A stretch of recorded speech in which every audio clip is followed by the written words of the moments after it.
Donc bonjour à toutes et à tous, je vois qu'il y a déjà du monde qui est connecté, j'espère que tout le monde entend bien. On va attendre encore 2-3 minutes, parce qu'on avait un certain nombre d'inscrits et je ne vois pas tout le monde là.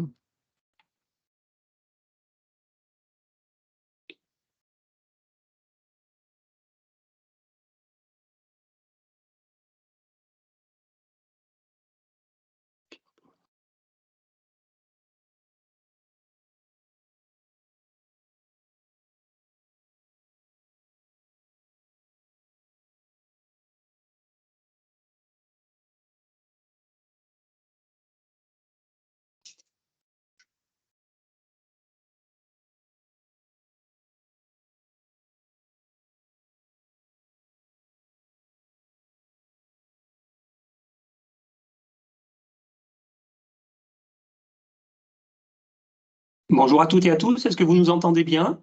On attend encore 2-3 minutes parce qu'on avait une quarantaine ou entre 40 et 50 inscrits, donc on va attendre 2-3 minutes et puis on pourra commencer.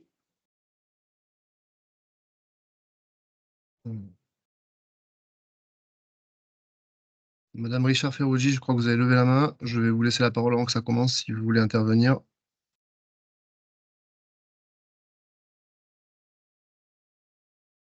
Vous pouvez prendre la parole, Audrey, si vous le souhaitez.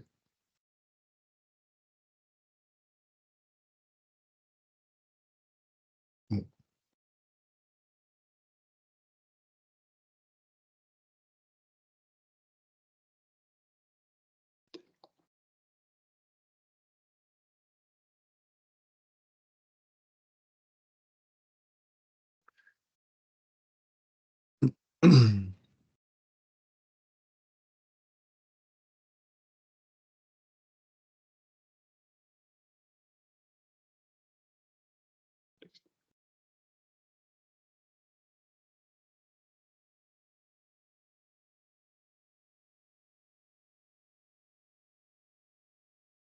Ok, c'est bien vu, Audrey.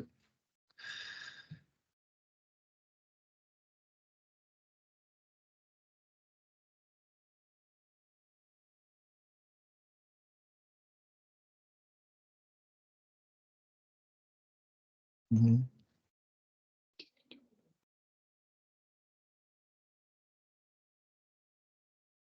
Bon, je propose qu'on lance, on a 20 personnes. Je ne sais pas si tous les inscrits se présenteront. Laurent, Bernard, Gladys, c'est OK pour vous si on débute? Ça nous va bien. Ok, ben bonjour à toutes et à tous. Merci d'avoir répondu à cette invitation. Donc, l'idée de ce webinaire, c'était de vous présenter une thématique particulière qui a été abordée lors de la concertation préalable. Alors, je vais faire un petit rappel de contexte. Donc, je suis Adrien Litrac, je suis responsable de communication du syndicat mixte d'Ecocet. Et c'est mon service, ma collègue et moi-même qui pilotons avec l'aide d'autres services la concertation continue. Donc, comment on est arrivé à une concertation? On est parti d'un constat, c'est que l'unité de valorisation énergétique de Toulouse-Mirail, donc l'UVE, quelque chose qu'il faut noter, UVE, parce qu'on le répétera souvent, donc était vieillissante et suite à une étude commandée par Decosset, deux solutions se sont présentées, une solution de rénovation ou une solution de reconstruction. Face à au montant potentiel de la reconstruction, Decosset a saisi la CNDP, donc la Commission nationale du débat public, qui est représentée aujourd'hui par Madame Audrey Richard-Ferruggi. Et la CNDP nous a demandé d'organiser une concertation préalable qui s'est tenue donc du mois de septembre au mois de novembre 2022. Et suite à cette concertation préalable, nous sommes partis en concertation continue. Et aujourd'hui, dans le cadre du dispositif de cette concertation continue, nous avons décidé d'organiser un webinaire sur la thématique des DSP. Donc, un petit rappel du mode opératoire prévu. Donc, la réunion va durer 1h30. une demi-heure de présentation de la part donc des agents de DECOSET, donc Laurent Guyon, qui est le directeur général des services, Bernard Mélac, le directeur général des services techniques, et Gladys Gibon, qui est notre responsable juridique. Donc 30 minutes de présentation, 1 heure de questions-réponses. On a coupé les micros parce que on souhaitait que ce soit pas trop hasardeux et trop, comment dirais-je, trop le bazar. À l'issue de chaque présentation de chacun des membres d'Ecocet, on prendra des questions. C'est des questions de compréhension, on y répondra. Mais pour les questions plus générales, elles seront traitées pendant le temps dédié à la suite de la présentation. On se réserve la possibilité d'ouvrir les micros pour préciser un peu les questions si besoin. Mais donc, le temps de la présentation, les micros seront coupés. Je vous signale que cette présentation sera enregistrée et que les questions-réponses seront notées par des collaboratrices et tout sera mis en ligne à l'issue de la réunion sur le site de la concertation, dont on vous fera passer l'adresse dans le chat. Donc voilà, sans plus attendre, je vais laisser la parole à Gladys pour commencer cette présentation.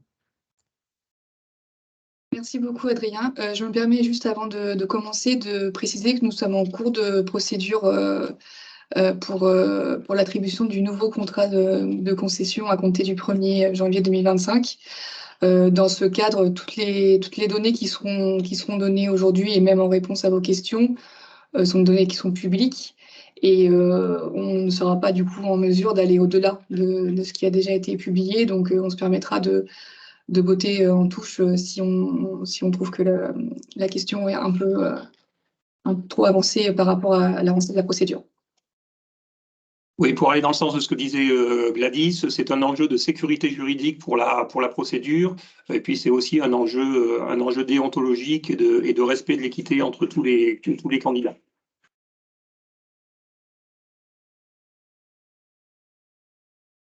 Donc, on a essayé de découper, comme l'a dit Adrien, la séance en trois grandes thématiques. La première thématique, elle va être traitée par Gladys. Qu'est-ce qu'une délégation de service public? Quels sont les différents modes de gestion possibles? Ensuite, la deuxième thématique va être traitée par Bernard Mélac, le directeur des services techniques. Quel est le contenu de la DSP? Et puis, quelles sont les informations qu'on trouve dans les documents qu'on a publiés? Quelles sont les exigences d'Ecocet. Et puis ensuite, pour ma part, je traiterai la troisième thématique, quel est le modèle économique, les aspects économiques et financiers. Et puis ensuite, on pourra répondre à vos questions, mais tout de suite laisser la parole à Gladys Gibon. Merci.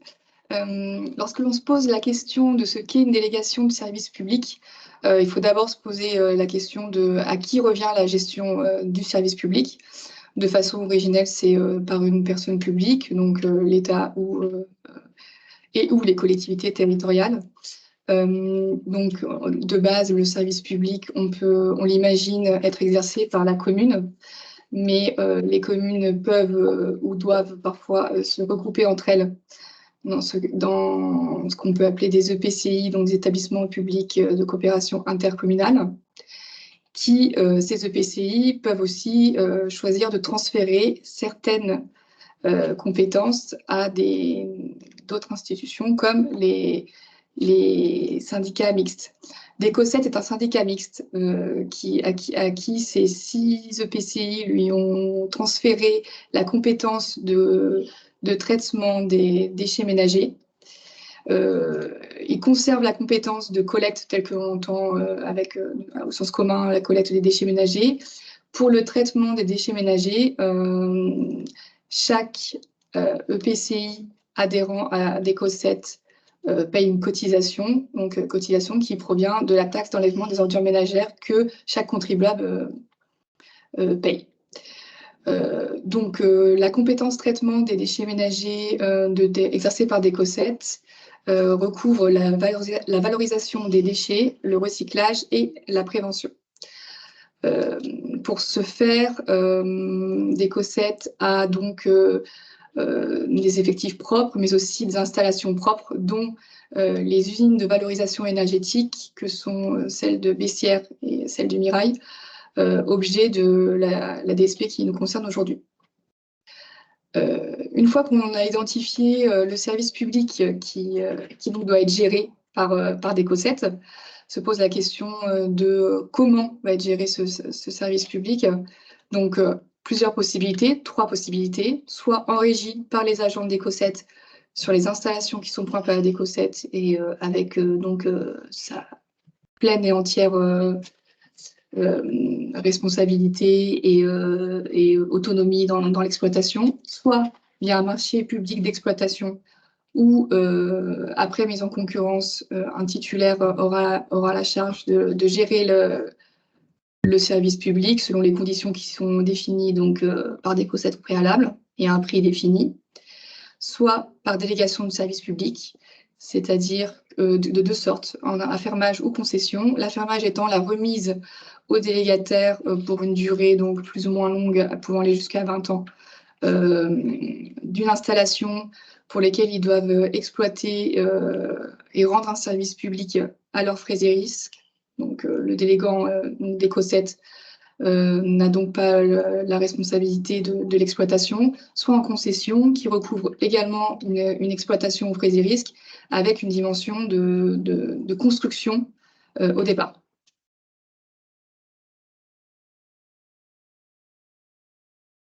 Tu peux passer, Adrien, s'il te plaît, merci. Sur quoi repose le choix d'une DSP? Donc, sur quoi repose le choix lorsqu'on arrive au choix de 3 modes de gestion que l'on vient de citer? Pourquoi se diriger vers une DSP? Je viens de le dire, c'est surtout le critère de la responsabilité de la personne qui aura la responsabilité de la gestion du service public. Par responsabilité, on entend la gestion des risques, le risque de construction, donc si nous sommes dans une concession, le risque de l'exploitation au sens large, le risque du financement et le risque de la maîtrise technologique. Il y a également la responsabilité financière. Si dans un contrat de concession, il y a donc une grosse part de construction, il y a souvent de lourds investissements, il faut prévoir une structure financière solide du contrat qui permet de financer l'investissement et de l'amortir. Il y a aussi le risque lié donc au caractère évolutif des prix qui sont appliqués aux usagers du service public. La responsabilité couvre aussi la durée, puisque les DSP sont conclus pour une durée assez longue, relativement longue. Donc, c'est le temps nécessaire pour mettre en œuvre une politique d'exploitation assise, j'ai envie de dire, qui prend du temps pour être optimale et donc également le temps nécessaire, comme je l'ai dit, pour amortir les investissements préalables au contrat de concession. Sur la slide suivante, on vous a seulement mis en avant les avantages des 3 modes de gestion que l'on vient de définir. Donc, en régie, il y a une maîtrise complète et autonome du service public, donc par la personne publique. En marché d'exploitation, il y a une mise en concurrence donc des candidats pour exploiter le service public qui est beaucoup plus fréquente que dans les marchés, que dans les délégations, pardon, les contrats de délégation de service public où les durées sont plus longues, donc les remises en concurrence sont aussi plus espacées. Et les charges de structure et les effectifs sont à la charge du titulaire complètement. Pour le contrat de délégation de service public, toutes les responsabilités sont pour le concessionnaire. C'est un contrat que l'on nomme aux frais et risques. Donc, c'est incitatif pour lui pour rendre l'exploitation du service public à la fois efficace et rentable pour qu'il puisse rentrer dans ses frais. Le risque technologique et commercial est supporté également par le concessionnaire dans le cadre d'un contrat de délégation de service public. Alors, est-ce qu'à ce stade, il y a des questions pour terminer cette première partie avant de passer un peu plus au contenu de la DSP incinération de DECO7? S'il y a des questions, je vous invite à les poser dans le chat.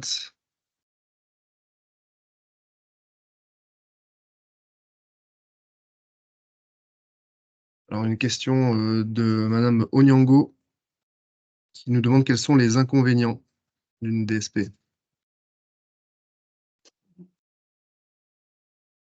Question. Alors, les inconvénients d'une DSP, c'est le parallèle des avantages, c'est-à-dire que c'est un contrat qui est sur une longue durée, donc qui demande un suivi assidu pour le délégant.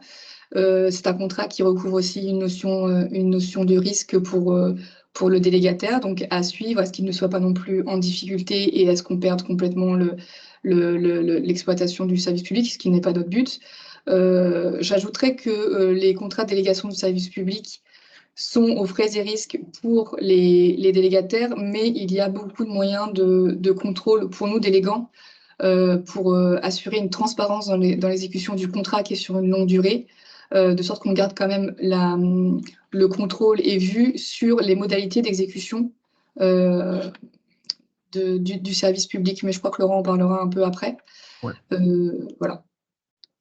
Ouais, il y a une deuxième question qui est arrivée, mais là, c'est vrai que bon, on va rentrer dans des questions plus générales et moins des questions de compréhension. Là, c'est vrai que j'ai pas reprécisé les questions là, sur la première partie. Est-ce que les termes employés vous semblaient clairs? Est-ce que vous avez bien compris la présentation? C'était plus ce genre de questions auxquelles on comptait répondre à la suite des présentations. Les questions de Madame Pratt, par exemple, nous y répondrons dans la partie questions-réponses à cet effet.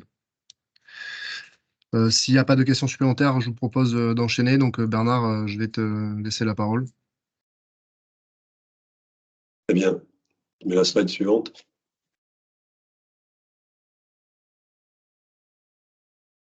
Alors, le temps que... Voilà, effectivement. Donc, le contenu de la DSP. Alors, je ne vais pas rentrer dans le détail complet de ce contenu. Ce qui est important, c'est effectivement de comprendre comment elle a été construite et comment ont été pris en compte tout ce qui a pu venir, que ce soit de nos partenaires, depuis les collectivités adhérentes à DECOSET ou pendant la concertation, que tous les éléments, comment on a fait pour intégrer tous ces éléments à l'intérieur de cette DSP et comment vous pouvez les retrouver. Alors, pour refaire un petit peu l'historique, on a 2 contrats de DSP qui sont en cours actuellement. Un contrat pour la DSP Econautre qui date de 2001 et qui se terminera donc le 31 décembre 2024, et un contrat de la DSP 7Mi qui a démarré en 2007 et qui se terminera à la même date. On avait fait en sorte de coordonner les 2 dates de fin de ces 2 DSP. Sachant que la DSP 7Mi, qui a démarré en 2007, c'était la suite d'une précédente DSP, de plusieurs précédentes DSP qui avaient été menées par Ville de Toulouse à l'époque. Voilà, donc la DSP Econautre contenait l'unité de valorisation énergétique de Bessières, un centre de tri, une plateforme de compostage avec 20 et également 4 centres de transfert. La DSP reprenant l'ensemble de ces équipements et le fonctionnement de l'ensemble de ces équipements.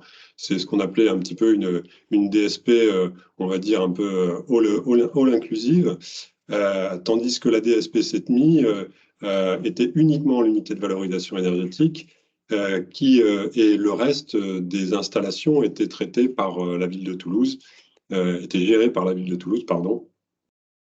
Et donc, DECOSET, qui a hérité de cette délégation en 2009, suite à la création de la communauté urbaine de Toulouse, du Grand Toulouse, qui est devenu ensuite Toulouse Métropole, a fait le choix de faire évoluer donc, ces 2 DSP en une seule DSP pour les UVE, un marché global sur performance pour la construction d'un nouveau centre de tri et un marché d'exploitation des centres de transfert et puis de la plateforme de compostage. Sachant que DECOSET a également des installations qui fonctionnent en régie.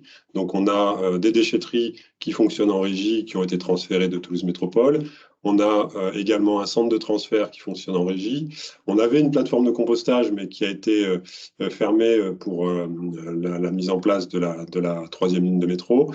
Voilà, donc vous avez à DECOSET les 4 modes de fonctionnement, de gestion, qui ont été décrits un petit peu plus haut par Gladys, et le choix des élus de DECOSET pour l'avenir a été de créer donc cette nouvelle DSP, de continuer à faire du marché d'exploitation sur des installations et de maintenir la régie existante.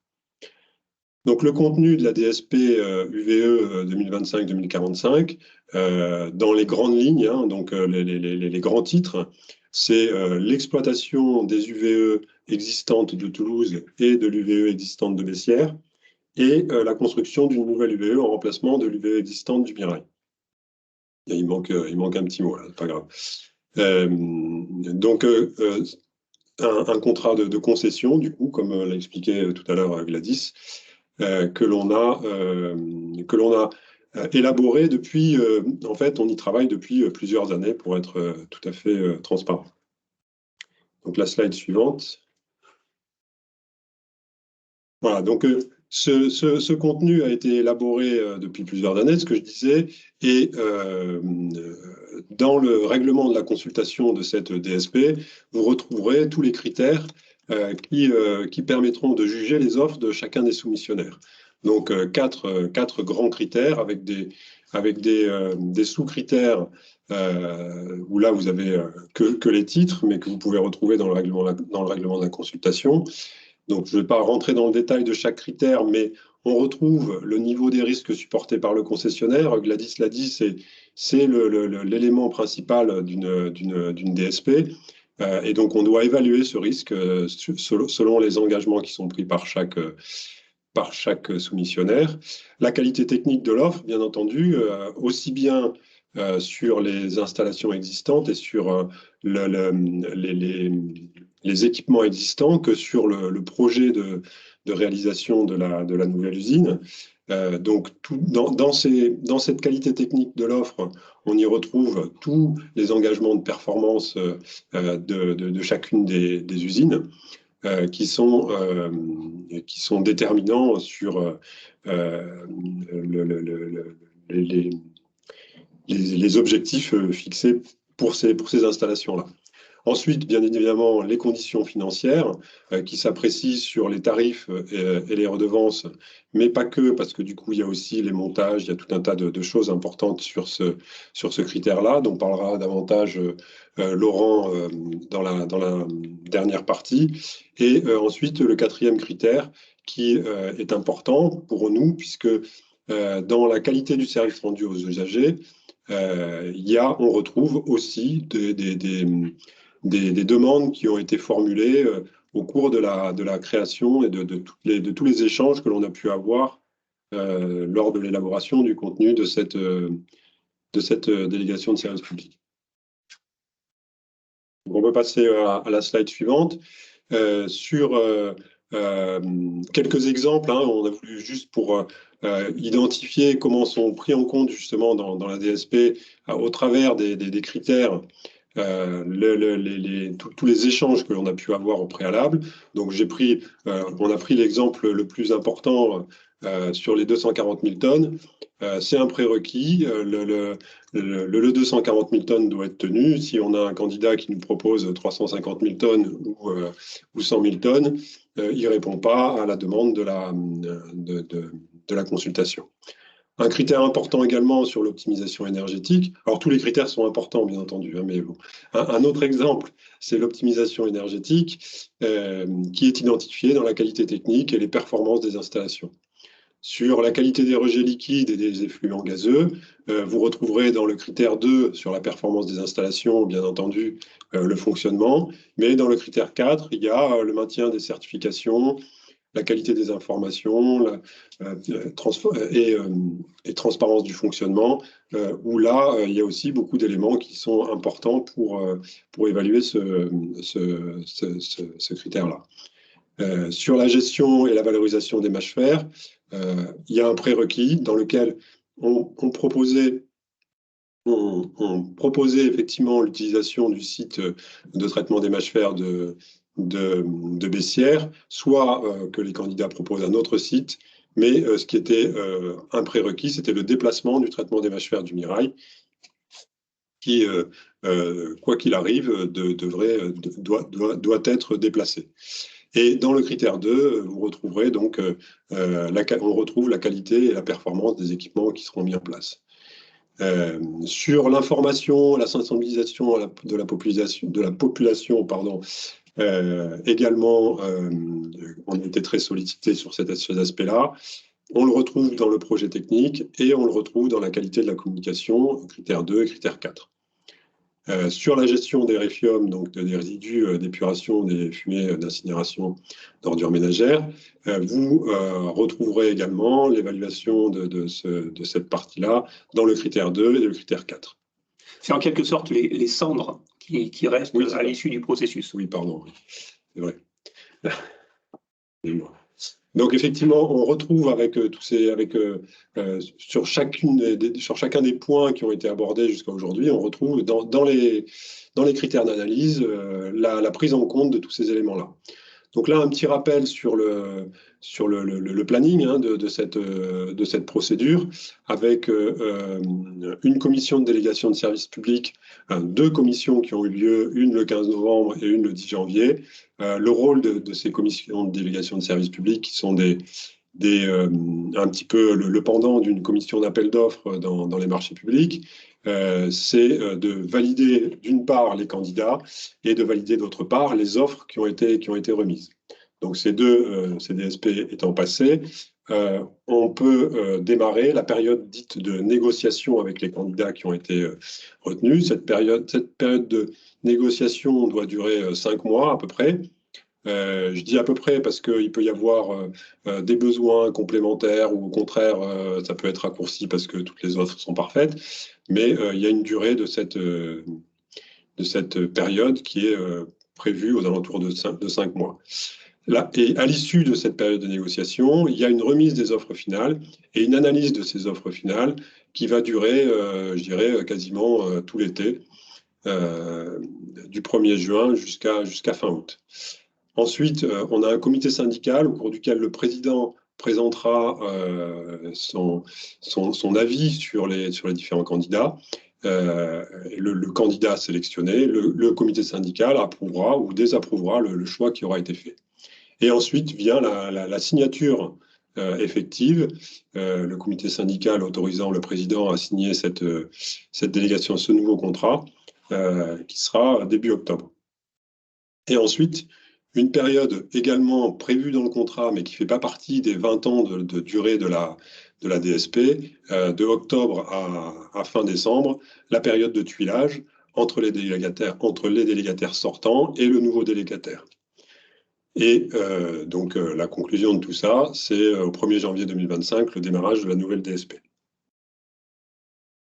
Voilà, merci pour cette partie. Si vous avez des questions sur les termes employés.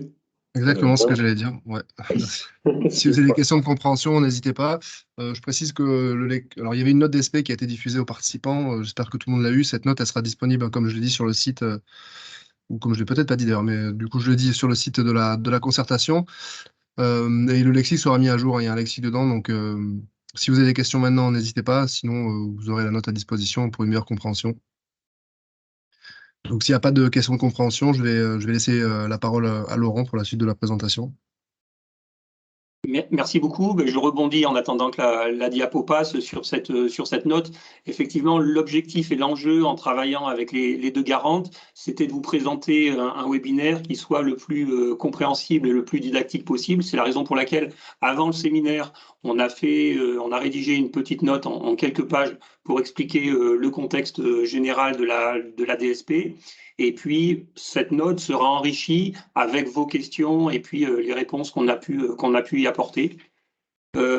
Sur cette troisième partie, sur le modèle économique de la délégation de services publics consacrée à l'incinération, l'enjeu, c'est de voir en 3-4 diapos quels sont les moyens, les dépenses et les recettes, le modèle économique de cette délégation de services publics, et puis quels sont les moyens de contrôle mis en place.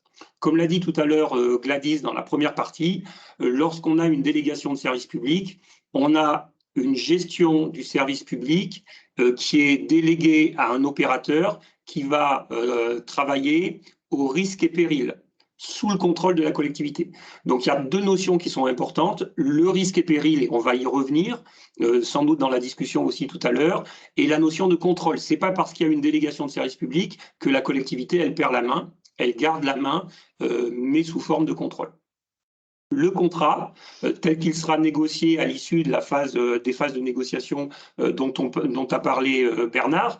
Aujourd'hui, ce qui a été publié et ce qu'un certain nombre d'entre vous ont pu lire, c'est un projet de contrat. Ce projet de contrat, il va être amendé, modifié, et c'est à l'issue du processus qu'on aura un contrat définitif qui va fixer les droits et obligations de chacun des partenaires.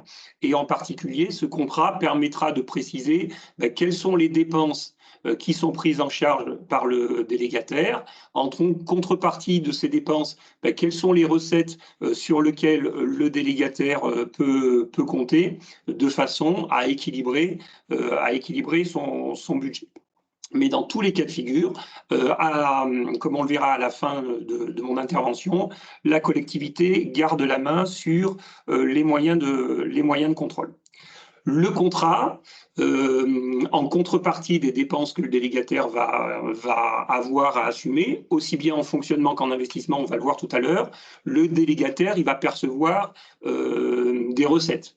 Et une partie de ces recettes va venir de Décosset en contrepartie du service qui est rendu par le délégataire.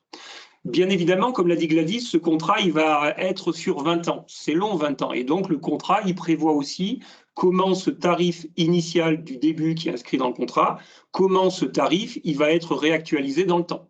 On ne va pas négocier tous les ans avec le délégataire. Le tarif initial et les tarifs successifs seront cadrés dans le contrat initial. Et ce qui est important aussi dans une délégation de service public, c'est que même si le délégataire, il investit, il construit à la fin du contrat, à la fin des 20 ans, les investissements que le délégataire a pu faire redeviennent ou deviennent la propriété de la collectivité. Donc la délégation de service public, c'est aussi un moyen de se faire construire, de se faire payer un équipement qui reviendra dans le patrimoine de la collectivité à la fin de la durée du contrat. Dans le cadre du contrat, le délégataire doit prévoir ses dépenses et ses recettes sur l'ensemble de la durée de vie du contrat. Souvent, le prix qui va être payé par Décosset en contrepartie du service rendu, souvent ça va être un tarif qui est à la tonne. Donc pour chaque tonne qu'on envoie, on va avoir une rémunération à verser au délégataire. Mais on peut éventuellement, ça dépendra des négociations, avoir un montant fixe, un montant forfaitaire qui permet au délégataire de couvrir l'amortissement technique et financier, c'est-à-dire les emprunts qu'il a pu être amené le délégataire à faire pour financer les investissements. Donc voilà le cadre général de la DSP. Et on vous a fait dans les 2 diapos suivantes des petits schémas pour bien vous expliquer qui paye quoi. Alors ne vous inquiétez pas, hein, je vais vous commenter tout ce schéma-là. Vous l'aurez aussi dans les documents qui seront mis à votre disposition sur le site internet de la concertation. Donc l'enjeu de cette diapo, c'est d'expliquer les différents flux financiers.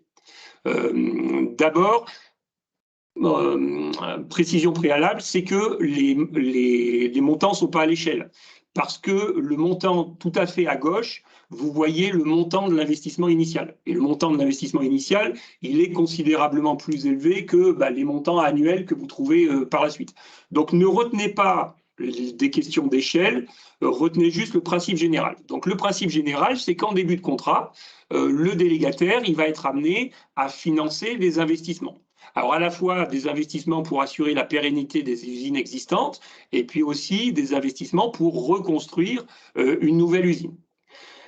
Pour financer ces investissements, on va en parler tout à l'heure, dans la diapo suivante, pour financer ces investissements, le délégataire, il va emprunter et il va amortir ses emprunts une fois que les travaux seront terminés, il va amortir ses emprunts sur la durée restante.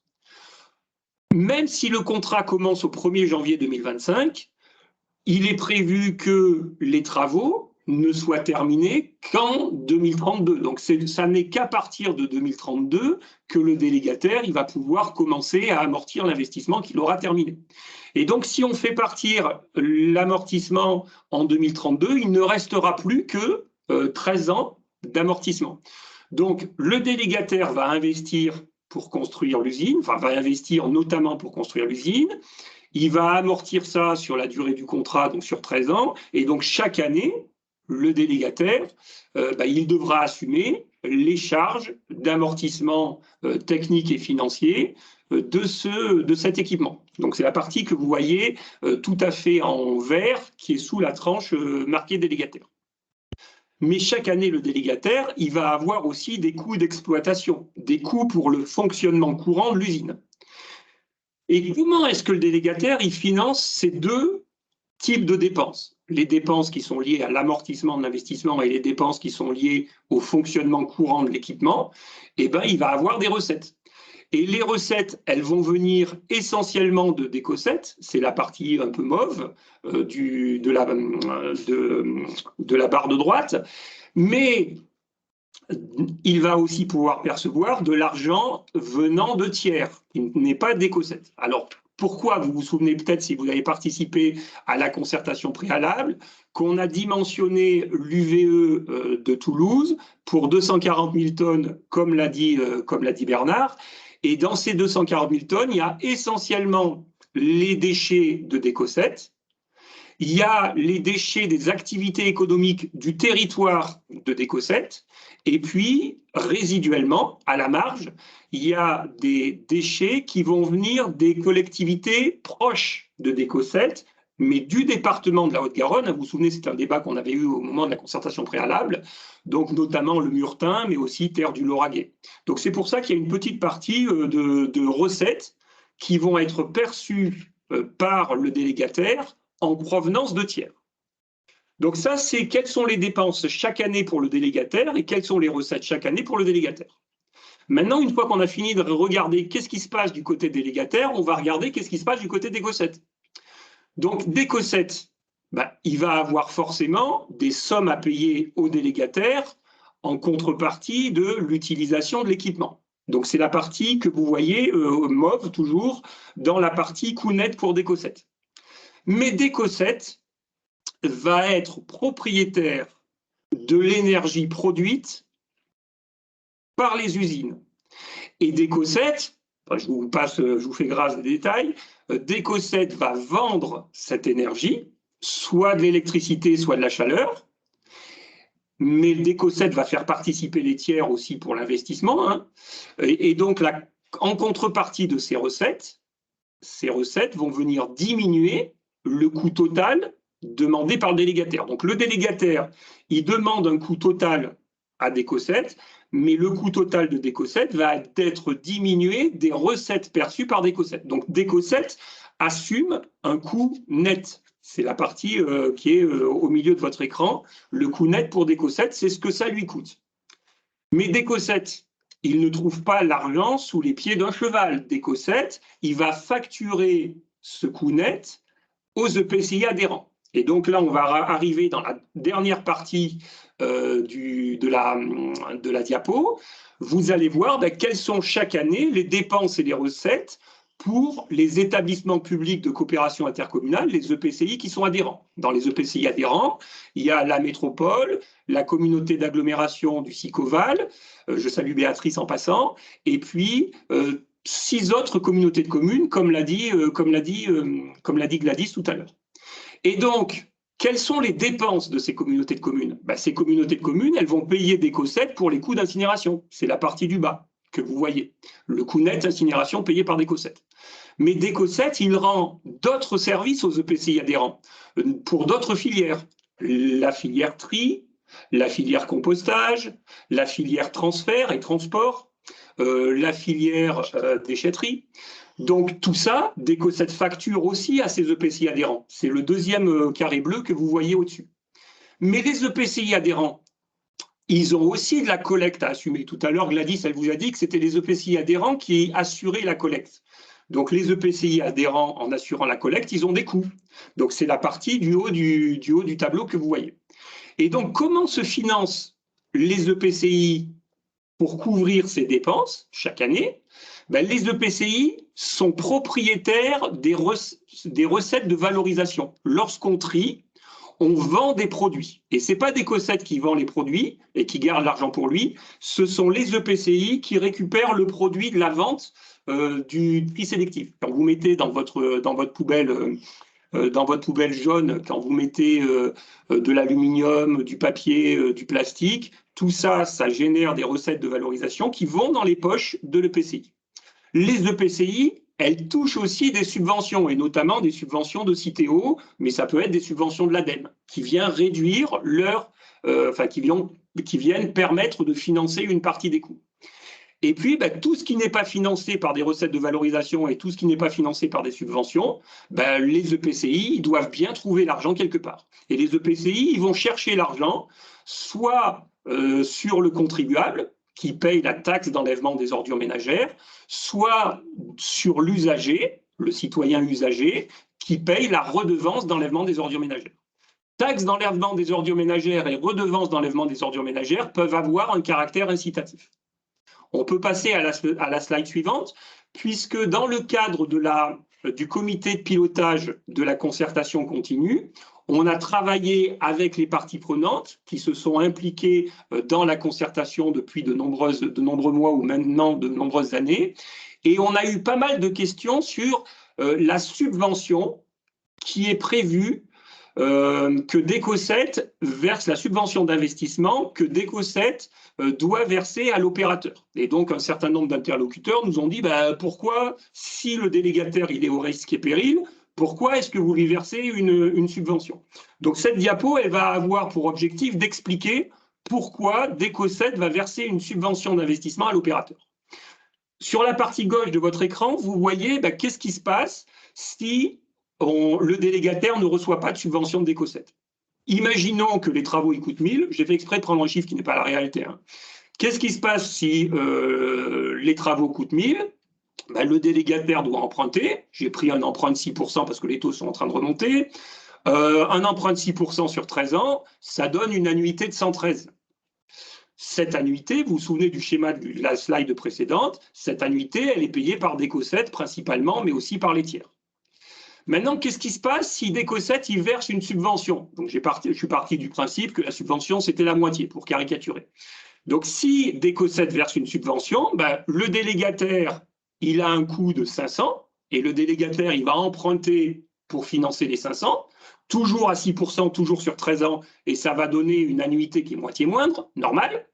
Et puis, Decosset va verser une subvention. Donc, le délégataire aura l'argent pour financer ses investissements. Mais Decosset, il n'a pas cet argent. Donc Decosset, il va emprunter. Sauf que lorsqu'une collectivité locale emprunte, elle emprunte moins cher. C'est pour ça que le taux, il est de 5% et pas de 6%. Et une collectivité locale, elle va emprunter sur la durée de vie totale de l'équipement. Mais une usine, elle va durer 40 ans. Donc nous, Decosset, on va emprunter sur 40 ans. Et donc quand on fait un emprunt à 5% sur 40 ans, ça donne une annuité de 29. Quand vous faites l'addition des 56 plus les 29, vous voyez qu'on n'arrive pas au 113. On a gagné 27. 27, ça représente 25%. Donc le fait qu'on ait une subvention d'investissement qu'on verse au délégataire, ça permet de réduire le coût total de 25%.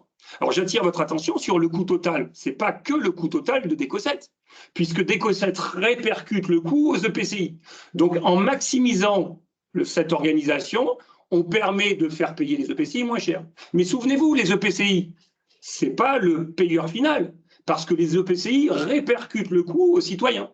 Et donc, en mettant ce schéma d'optimisation financière, en réalité, on conduit à diminuer la charge sur les citoyens. Et donc,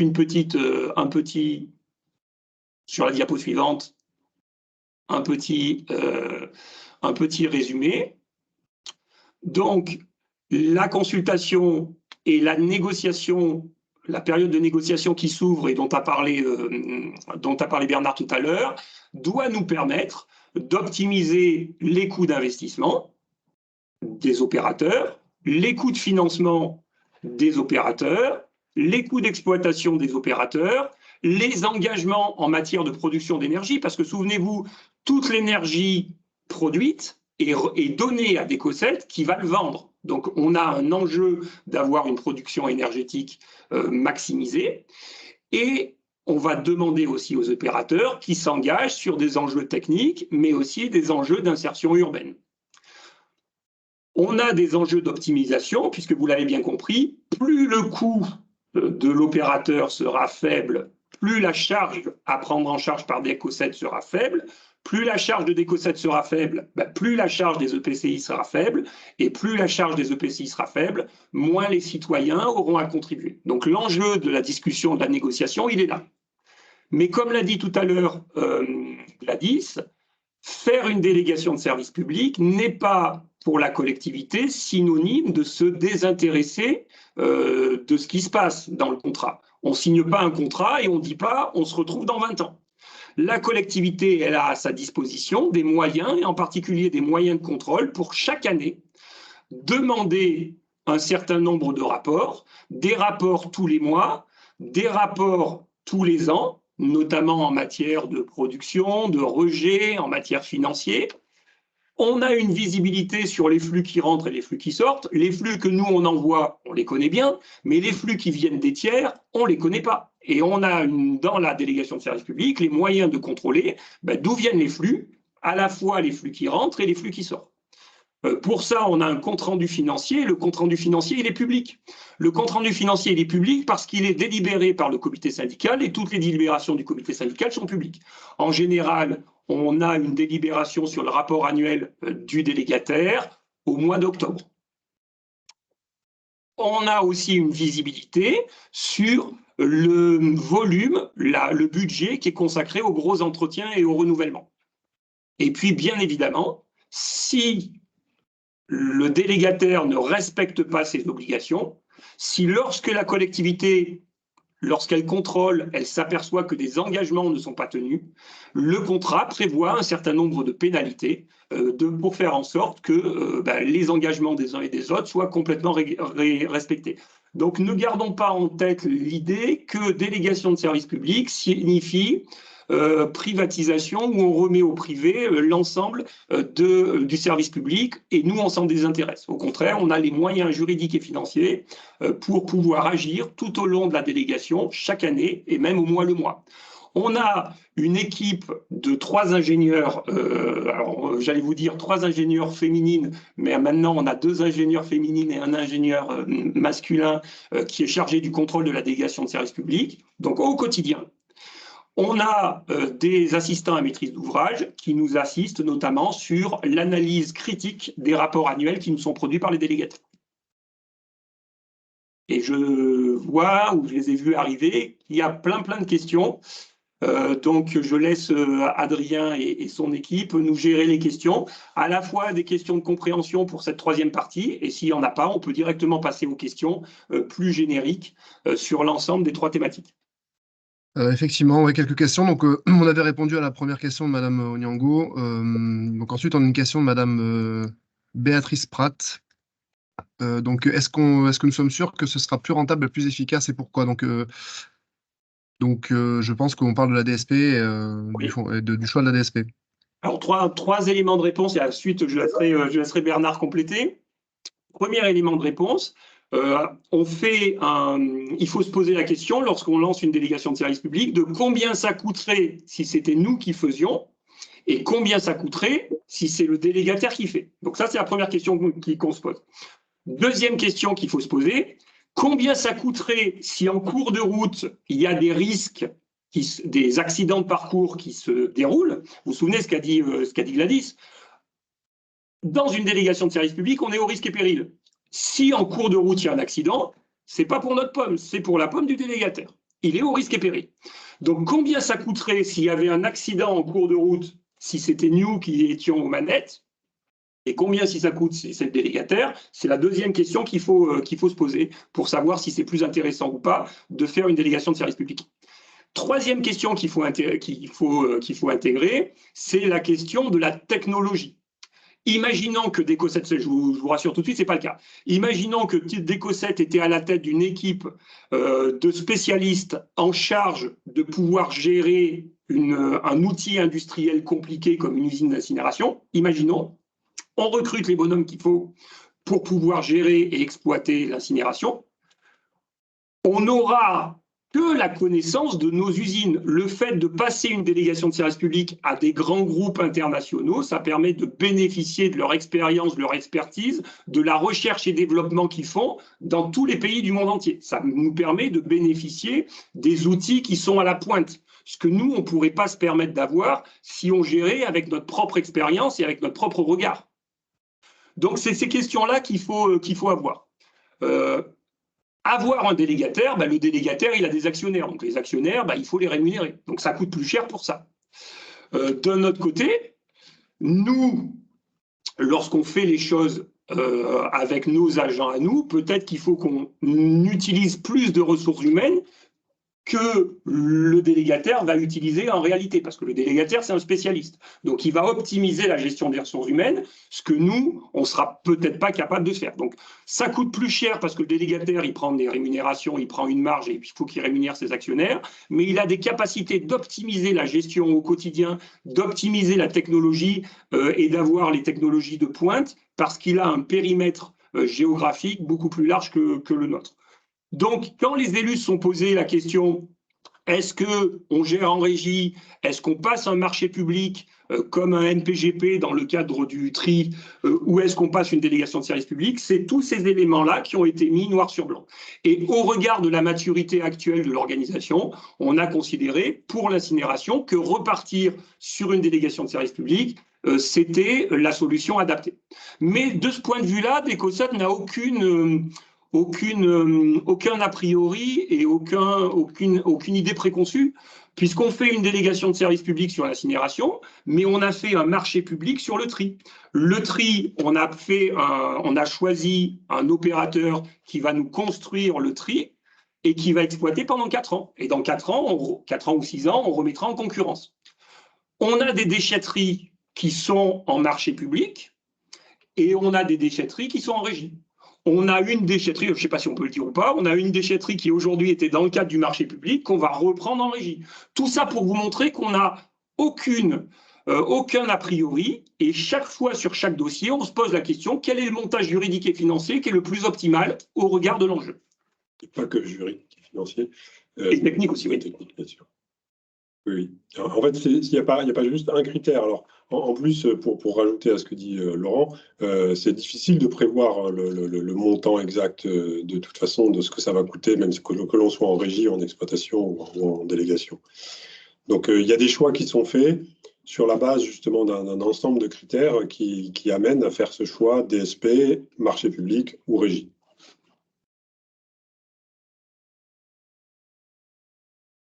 D'autres questions, Adrien? Oui, tout à fait. Question suivante. Je vois que Madame Pratt. Ok, donc l'explication est très claire. Donc merci à tous. Donc on a une question de Michel ou Monsieur Michel, je ne sais pas, qui demande s'il y a pour qui est la rentabilité dans une DSP incitative. Donc la question, je vous la lis texto, DSP incitative à la rentabilité pour qui? Et dans un deuxième temps, il demande à ce qu'on explique le rôle de la commission DSP. Je vais commencer peut-être Gladys peut commencer par la deuxième réponse. Oui.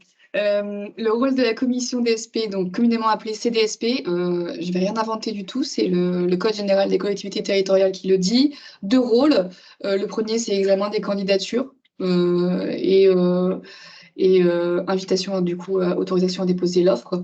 Et deuxième rôle, c'est analyse des candidatures et donc les élus qui sont membres de la commission délégation du service public rendent un avis sur l'analyse des offres initiales, donc avant les négociations.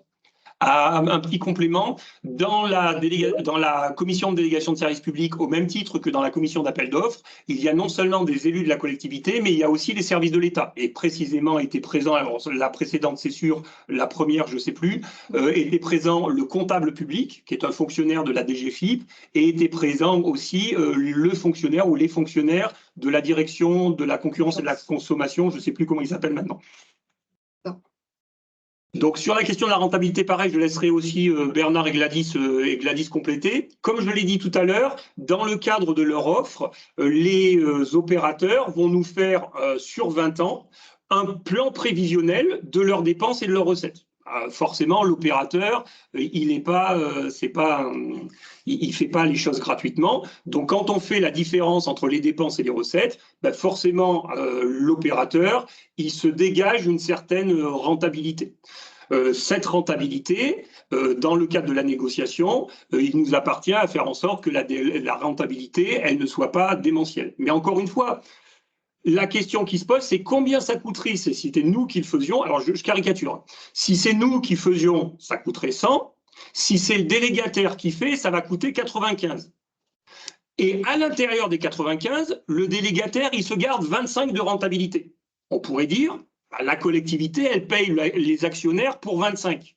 Ouais, mais souvenez-vous que si c'était nous qui avons fait en direct la dépense, ça nous aurait coûté 100. Donc la question de la rentabilité, elle est importante, vous avez raison, monsieur ou madame Michel. Deuxième question, dans le cadre des négociations, il nous appartiendra de faire en sorte que la rentabilité, elle reste raisonnable, et c'est un des critères de choix parmi plein d'autres.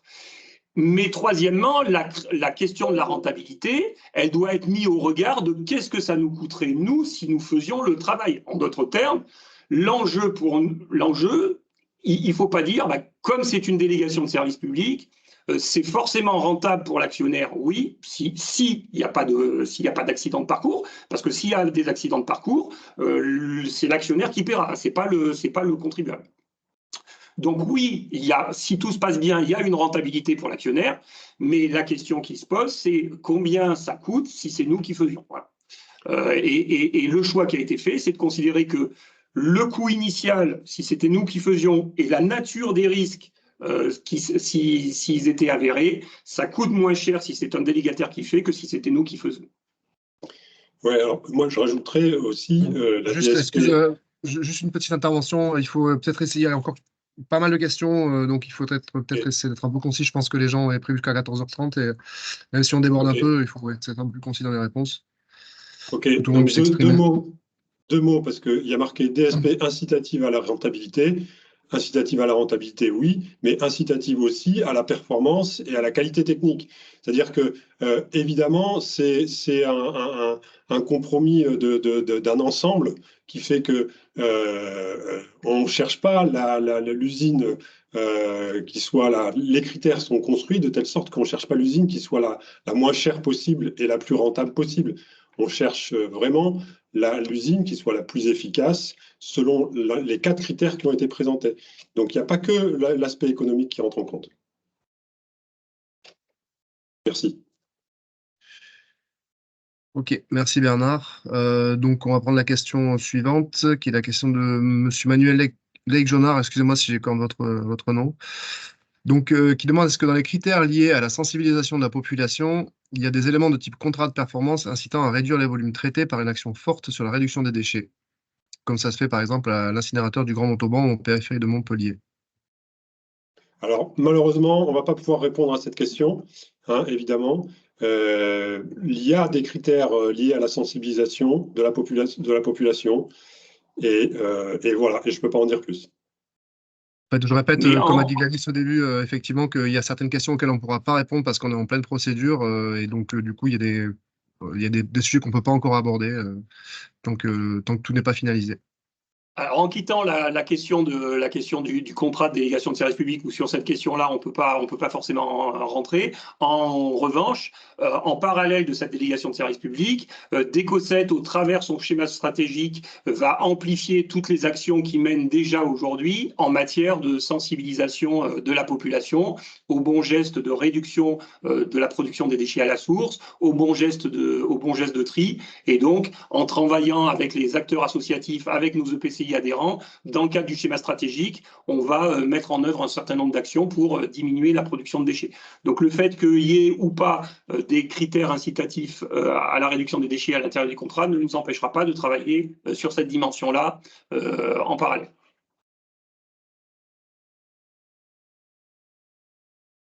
Ok, donc question suivante de monsieur Denis Genette, qui faisait partie du panel citoyen pendant la concertation préalable et qu'on a ravi de revoir parmi nous. Donc, il demande, est-ce que les remarques faites par le panel citoyen donc lors de la concertation préalable sont retenues pour les critères de la DSP? Alors, comme l'a dit Bernard tout à l'heure, il y avait une diapo faite par Bernard qui montre comment, alors pas précisément le panel citoyen, mais l'ensemble des choses qu'on a retenues et qui ont été dites par le public au cours de la concertation préalable. On s'est nourri de l'ensemble de ces éléments-là pour bâtir, pour construire, pour écrire notre contrat et notre projet de contrat et notre programme. Et donc, dans la slide de Bernard, vous aviez un certain nombre d'éléments. On le retrouve dans les critères, oui, effectivement.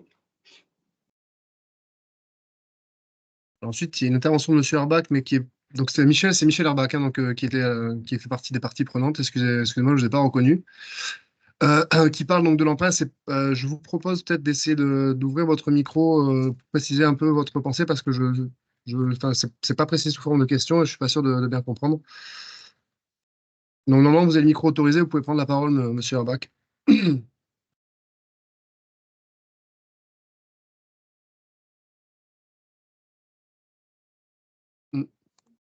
On va passer à une autre question, peut-être. De quoi? En attendant que le micro s'active, si vous pouvez, ouais. Adrien. Ouais. Allô, ok. Question. Allô. Ah, c'est bon, on vous entend. Monsieur Herbach. Désolé, j'ai mis un peu de temps à repérer le micro sur l'écran. Oui, donc le sens de ma question, c'est que dans la présentation du modèle économique présenté avec subvention de DSP du DUCOSET au démarrage pour réduire le montant emprunté par le délégataire. Vous pouvez la remettre, Adrien. Il est montré qu'effectivement, du coup, on engendre des mensualités plus faibles, ce qui est logique, mais est-ce que cette réduction de mensualité n'est pas liée simplement au fait que des COSET empruntent sur 40 ans et donc que sa charge va durer 27 ans de plus? La suivante, Adrien. Oui, effectivement, vous avez raison. En fait, la diminution de la charge, elle est liée, elle est sur deux paramètres. Elle est sur le paramètre, le fait qu'une collectivité, quand une collectivité emprunte, souvent, la collectivité, elle emprunte moins cher que lorsqu'une entreprise emprunte. Quand une entreprise emprunte, même si ce sont des grands groupes, la banque prend un certain risque en prêtant à ces entreprises. Souvent, quand une collectivité emprunte, elle emprunte un petit peu moins cher. Mais vous avez vu, l'écart, il n'est pas monumental. Là où vous avez raison, c'est que le gain, il se fait sur la durée. Mais les 40 ans d'emprunt de DECOSET sont corrélés à la durée de vie de l'équipement. L'équipement actuel, il a été construit en 1968. On est aujourd'hui 55 ans après.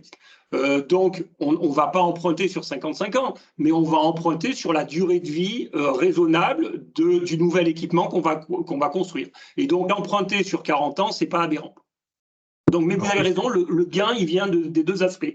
À la fois, on emprunte moins cher au taux et on emprunte plus long.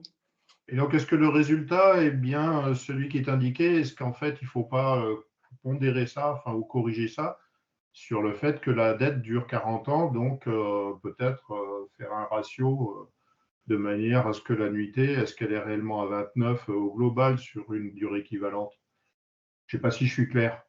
Non, alors là où vous avez raison, c'est si j'emprunte 40 millions à 5% sur 13 ans, c'est pas 29 que j'ai 53, j'ai 53, j'ai 52 voilà. Si vous voulez.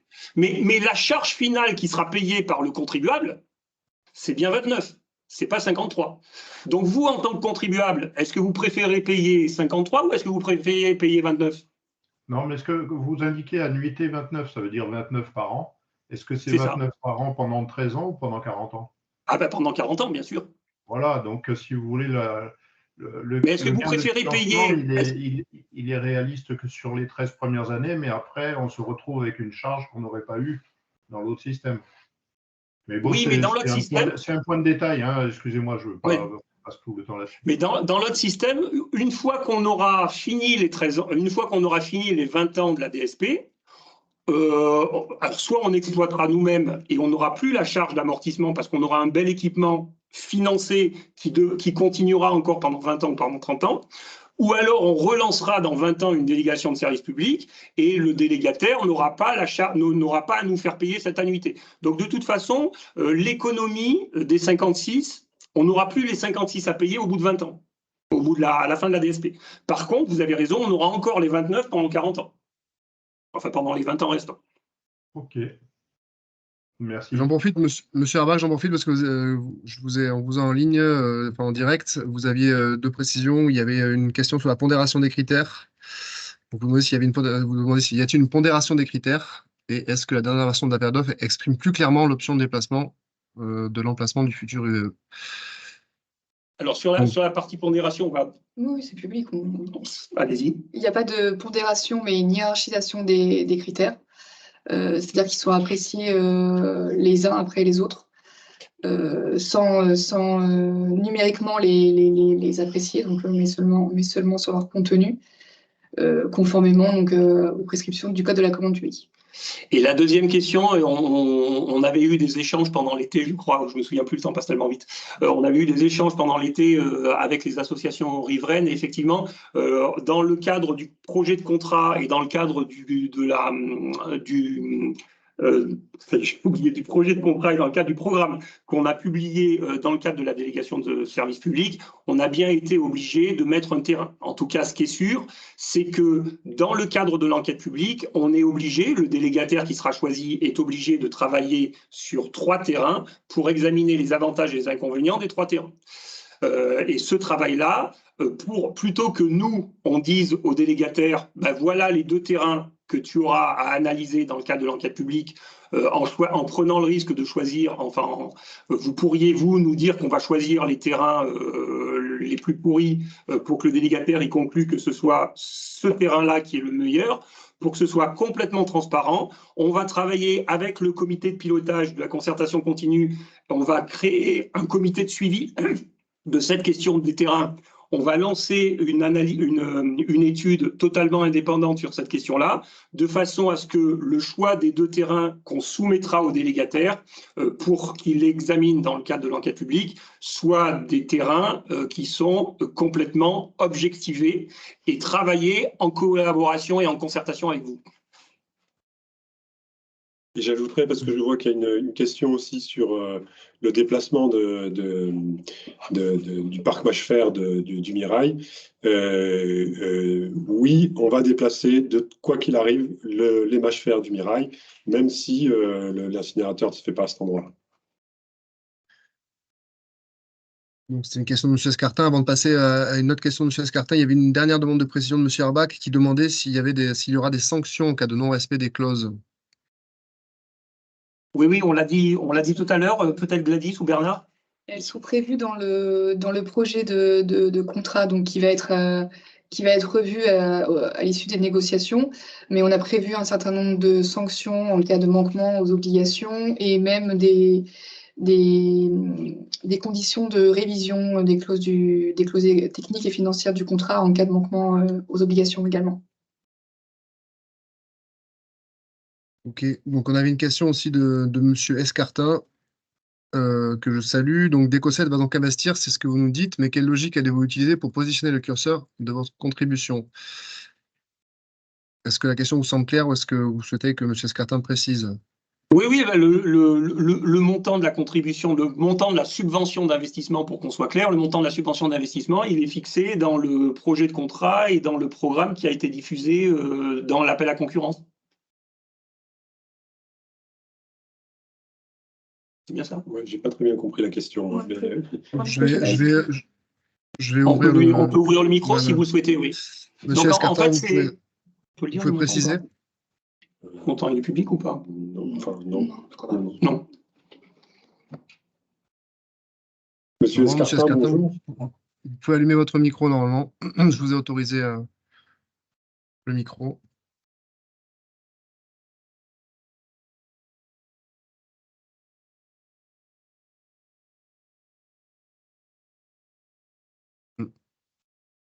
En fait, il faut tenir compte. Il faut tenir compte des frais financiers. En fait, ce n'est pas une simple division par 40 ou par 13. Il faut tenir compte des frais financiers. Parce que quand vous faites un emprunt, non seulement vous rendez chaque année le montant du principal, mais vous payez aussi les frais financiers. Donc l'annuité intègre les frais financiers. Je vous partagerai ou je vous mettrai le calcul financier. Okay. Donc ouais, je ne sais pas si M. Escartin nous a entendu, mais je ne vois pas de message dans le chat. Peut-être pour répondre à la question de M. Escartin, mais je ne suis pas sûr d'être vraiment dedans. Quelle logique allez-vous utiliser pour positionner le curseur de votre contribution? Cette logique, on l'a déjà eue, on l'a fixée, le montant de la subvention a déjà été défini par nos élus. Il n'y aura pas d'autre logique, c'est-à-dire que ça a été arrêté et il n'y aura pas plus ni moins. Pour ça, je ne suis pas sûr de répondre à la question. Ok, on va peut-être passer à la suivante. Du coup, Ouais. je ne sais pas si M. Escartin est encore là. Donc, c'est une question de Mme Pratt à nouveau, qui me demande si la commission, la commission ne voit pas les offres après négo et avant le conseil. Est-ce que vous souhaitez que je demande une précision ou, Non, c'est clair, elle va répondre, Gladys. Ouais. C'est clair, encore une fois, c'est inscrit dans le Code général des collectivités territoriales. À l'issue des négociations, il y aura une offre finale. Et l'offre finale sera donc analysée et l'analyse sera portée par le représentant du pouvoir exécutif, c'est-à-dire le président d'Ecoset, devant l'Assemblée. En revanche, juridiquement, il n'y a pas l'intervention de la commission de délégation de services publics, la CDSP. En revanche, Decoset et les élus ont souhaité que les négociations et le choix final soient collectifs. C'est la raison pour laquelle il y a un groupe de 3 élus qui va participer à toutes les négociations. Et c'est ce groupe de 3 élus qui fera la proposition. Donc juridiquement, c'est le président qui fera la proposition au comité syndical, mais c'est le travail des 3 élus qui conduiront à choisir à la fin un délégataire plutôt que d'autres, parmi les 3, parmi les plusieurs. Ok, du coup, question suivante de Étienne. Les incidents de parcours, accidents, sont-ils possibles sur ce type d'équipement? Dans la question, il y a deux niveaux. Quand je parlais incident de parcours, je pensais à plein de choses. Aujourd'hui, une loi qui change. Demain matin, il y a une loi qui change. Ça augmente le coût de production ou le coût d'incinération des déchets. Pour moi, c'est un incident de parcours. Qu'est-ce qui peut demain matin, l'électricité se vend plus cher ou moins cher. C'est un incident de parcours. Donc, dans incident de parcours, je ne pensais pas forcément à accident. Forcément, plus un équipement est neuf, moins le risque de problème d'accident sur l'équipement, de casse, il est important. On ne peut pas dire que sur un équipement comme ça, il n'y a pas de risque de casse. Il y a toujours des risques de casse. Hein. On travaille en lien étroit avec plusieurs commissions, avec les associations riveraines. Et vous avez peut-être le souvenir qu'il y a 2 ans, on avait eu un problème sur un équipement, sur un des silos. Donc des problèmes de casse plus ou moins graves, il peut y en avoir.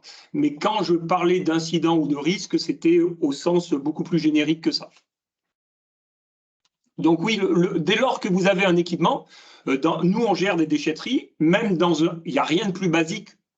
Avec tout le respect que je dois à mes collègues, il n'y a rien de plus basique qu'une déchetterie. Une déchetterie, c'est à plat, il y a quelques bennes. Même dans une déchetterie, il y a des risques d'incidents qui peuvent se produire. Donc, a fortiori, dans un équipement de haute technologie industrielle qui à la fois incinère des déchets et produit de l'énergie, oui, il y a des risques de casse à plusieurs niveaux, oui, et tous les jours, et à chaque seconde. Et c'est pour ça que l'enjeu pour nous, c'est de réaliser le plus vite possible le nouvel équipement, parce que tant qu'on a l'équipement ancien, on subit un risque de casse beaucoup plus fort que lorsqu'on aura un équipement tout neuf. Donc on a été, j'en ai bien conscience, on a été à marche forcée sur la concertation préalable parce qu'il fallait qu'on puisse lancer la DSP. On ne traîne pas sur la DSP parce qu'on sait que on pourra plus vite, on aura la DSP, plus vite on pourra commencer les phases administratives qui vont nous permettre d'aboutir à la mise en service d'un nouvel équipement. Parce que jusqu'à ce que le nouvel équipement soit en service, on est soumis à un risque de casse. Et le risque de casse, c'est très lourd, très lourd, pas seulement pour les EPCI adhérents, pas seulement pour pas seulement pour les usagers riverains qui bénéficient de la chaleur, mais pour nous tous. Hein. Un arrêt d'une semaine ou un arrêt de 15 jours ou d'un mois de l'usine, c'est des millions d'euros. Hein. On a une question de M. Thomas Guillepin. Donc, étant donné la diminution à venir des capacités d'enfouissement sur la zone de chalandise de l'incinérateur, il est certain que le futur délégataire n'aura aucun problème à remplir l'incinérateur à l'avenir. Est-ce que cela n'est pas incompatible avec la notion de partage du risque d'exploitation dans le cadre d'une DSP? Alors, ça fait partie hein, les délégataires, comme je l'ai dit, ils vont remplir leur prévisionnel de dépenses et de recettes. Et dans leur prévisionnel de dépenses et de recettes, effectivement, les opérateurs, ils ont intérêt à prévoir les recettes au bon niveau parce qu'on sait tous qu'ils n'auront aucun problème et aucun manque, aucune difficulté à commercialiser. Donc, ça fera partie des simulations qui nous présenteront. Mais pour autant, le fait de commercialiser, pour autant, le fait d'aller chercher des tonnes à incinérer, c'est un métier.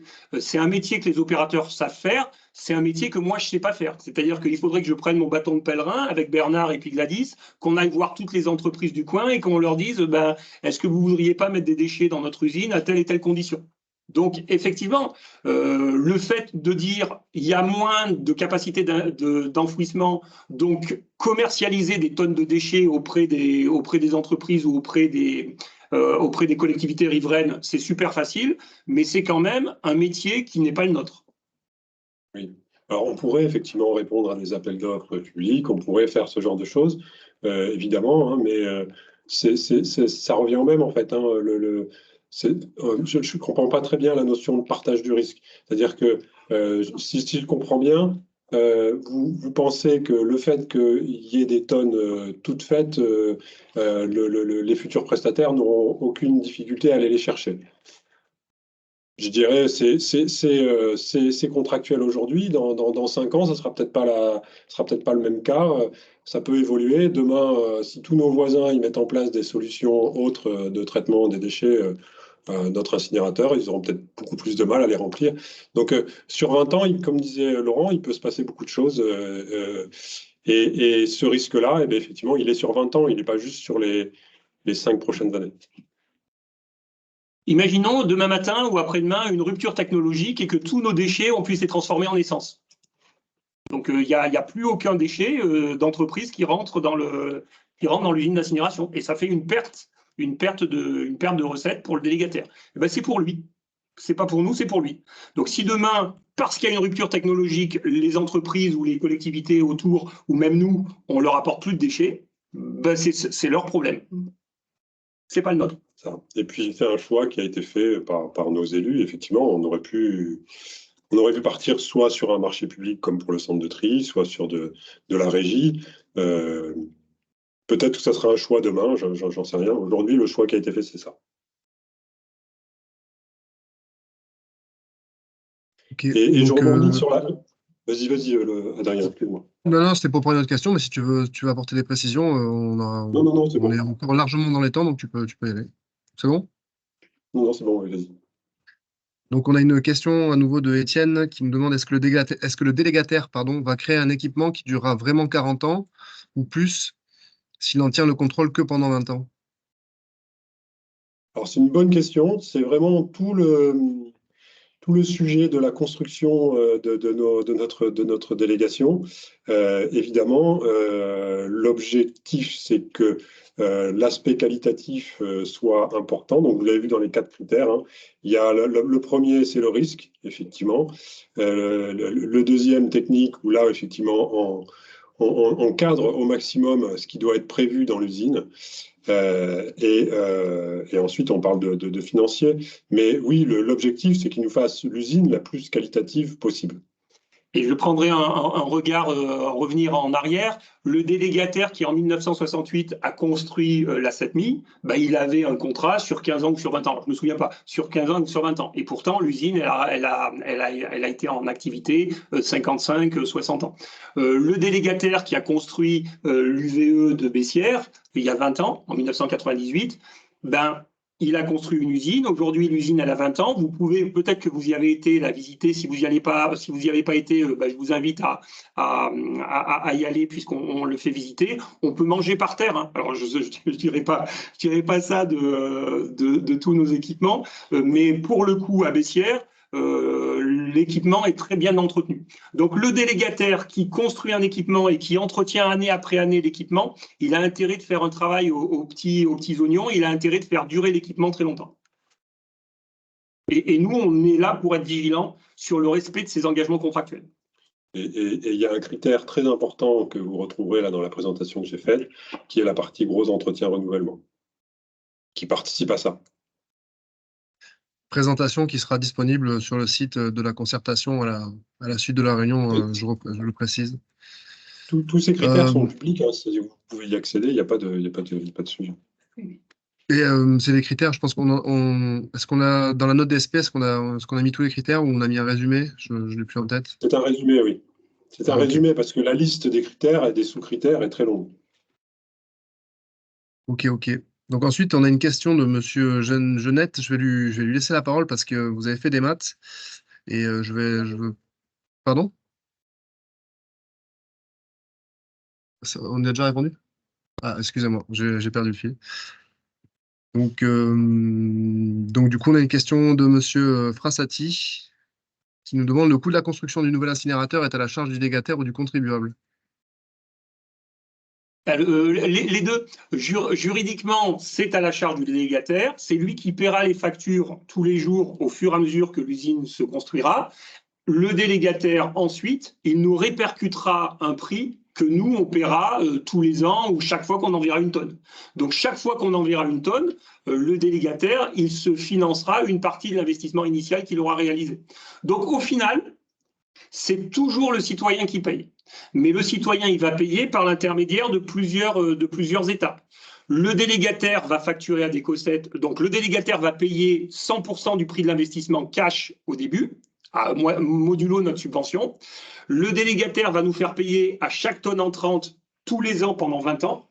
Nous, on répercutera le coût net aux EPCI adhérents. Les EPCI adhérents répercuteront le coût vers le citoyen. Donc, c'est le schéma que je vous ai présenté tout à l'heure. Donc, c'est toujours le citoyen qui paye à la fin.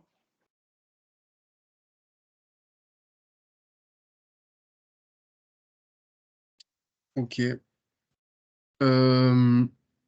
Monsieur Escartin, je vais rouvrir votre micro parce que, a priori, vous avez des demandes de précision. Monsieur Escartin, on vous écoute.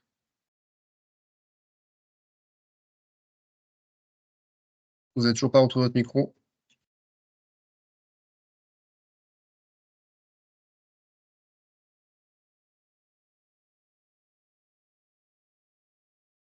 Bon, toujours pas. Bon, on va passer à Monsieur Herbach qui repose une question. Est-ce que la fusion Suez-Veolia permet toujours une vraie concurrence sur l'appel d'offres? Alors, oui, c'est une bonne question, mais enfin, même si elle nous regarde qu'à moitié, mais effectivement, on a l'information que Suez-Veolia, l'OPA de Suez-Veolia ne porte que sur la partie déchets non dangereux, non inertes. Elle porte principalement sur l'eau à l'étranger. Donc, en fait, peut-être que ça aura un impact, mais nous, quelque part, c'est pas notre sujet.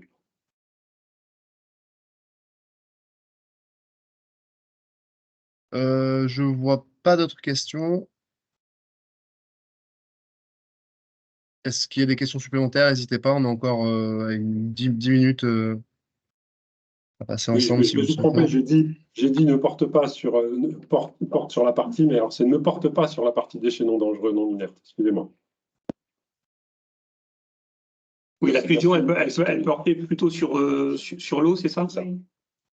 Sur l'eau et sur les activités à l'international. Les activités déchets n'étaient pas touchées, ne sont pas touchées. Et ce qu'on peut constater sur les autres appels d'offres, alors pas que des DSP, mais aussi des contrats de marché public dans nos collègues des autres collectivités qui sont confrontées, c'est qu'on s'aperçoit qu'il y a une réelle vive concurrence entre les différents opérateurs.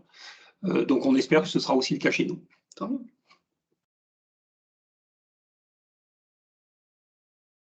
Est-ce que tout le monde, toutes les personnes qui ont posé des questions ont trouvé toutes les réponses qu'ils cherchaient? Est-ce qu'il y a des questions supplémentaires?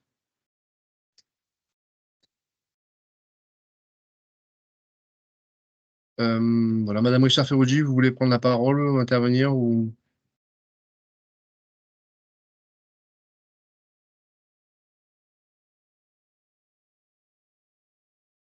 Bon, écoutez, il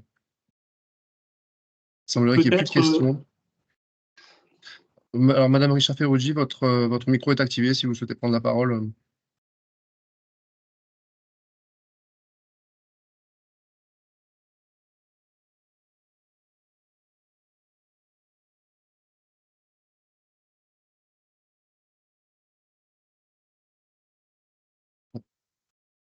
ah, Pourtant, je voulais autoriser, hein. Je refais la manip, mais...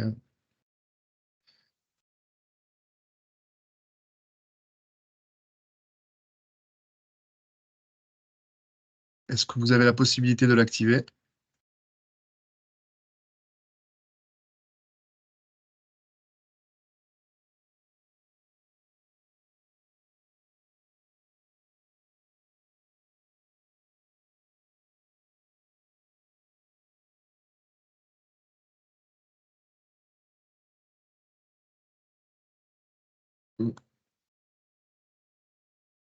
Faire autrement.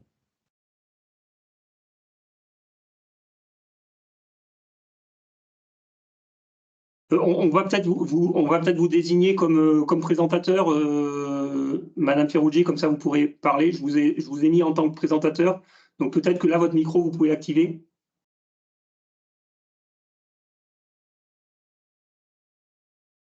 Oui, a priori, il est activé là. Oui. Ça marche bien. Merci. Peut-être Monsieur Escartin a eu les mêmes soucis que moi avec son micro, je ne sais pas, voilà. Mais néanmoins, non, en tant que garante, je tenais juste, voilà, j'ai toutes les questions, en tout cas, ont reçu des réponses, et inviter les personnes à ne pas hésiter à poser d'autres questions, comme ça a été indiqué dans le chat sur le site de la concertation. Et enfin, en tout cas, par rapport aux recommandations qu'avaient formulées les garantes par rapport à cette réunion et sur le sujet, cela a répondu tout à fait aux recommandations qui avaient été faites sur ce sujet. Ensuite, c'est au public et aux participants d'indiquer si le besoin d'informations complémentaires ou de questions, et cela pourra être fait dans un second temps. Merci en tout cas pour ce temps. Eh ben, écoutez, il ne reste plus qu'à conclure. On a juste on vous a mis un petit rappel des rencontres de la concertation à venir. Si Sur mon la ordinateur diapo va bien suivante. Ouais, si mon ordinateur va bien fonctionner, j'y arrive. Ouais, alors j'ai l'ordi qui est en train de me lâcher. Excusez-moi, voilà. Voilà, donc un petit rappel des prochaines réunions de concertation. Vous précisez également que la présentation sera donc mise à disposition sur le site de la concertation continue dont on a mis l'adresse au tout début du chat, donc de la conversation. L'enregistrement sera également mis à disposition, ainsi que les questions-réponses qui seront rajoutées à la note DSP qu'on avait envoyée aux participants et qui sera mise en ligne. On mettra à jour le lexique si besoin. Et vous dire également que si vous avez des questions, on vous invite à les poser sur le site de la concertation. On s'engage à y répondre sous 2 semaines ou à nous contacter directement à l'adresse contact-concertation que nous avons affichée dans le chat également. Voilà, Pardon, il me reste... un petit... Oui, je suis... En fait, Oui. un petit quoi. Il y a une question qui a été en suspens. Pardon, je reprenais, mais j'avais coché les différentes questions. Vous avez en effet répondu sur les mâches-fer, c'est à la question de Monsieur Escartin, mais il demandait pourquoi, en fait, ils seront obligatoirement déplacés, même si l'UVE est construit ailleurs. Voilà, c'était juste cette question-là. Je ne sais pas s'il y a le temps pour répondre, Oui, mais en tout pardon. cas, c'était cette question qui était en suspens dans mes notes. Oui, tout à fait. Effectivement, on n'a pas donné pourquoi, mais la raison paraît simple, c'est que du coup, on préfère exploiter un parc mâche-fer à l'extérieur de Toulouse, tout simplement. C'est parce que les poussières générées par les mâches-fer sont difficiles à contenir et la solution de les déplacer sera toujours la plus efficace. même si on a mis en place aujourd'hui des moyens pour les réduire. L'opportunité de tout regrouper au même endroit était intéressante, ou de les déplacer ailleurs.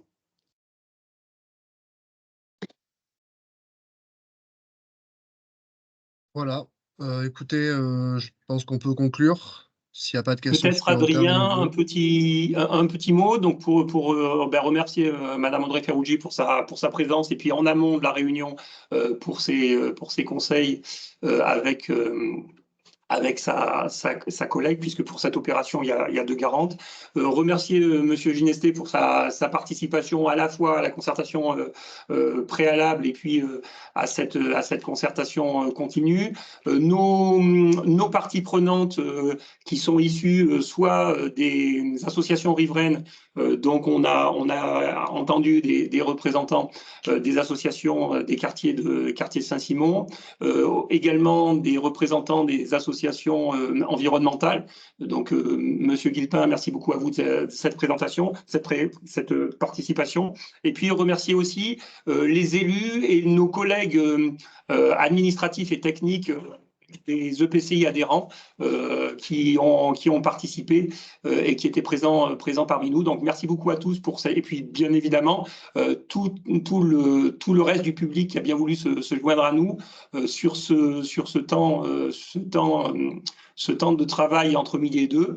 Merci beaucoup à tous et à très bientôt. Bon courage, bon après-midi. Je ne sais pas, Adrien, le mot de la fin, il est à vous.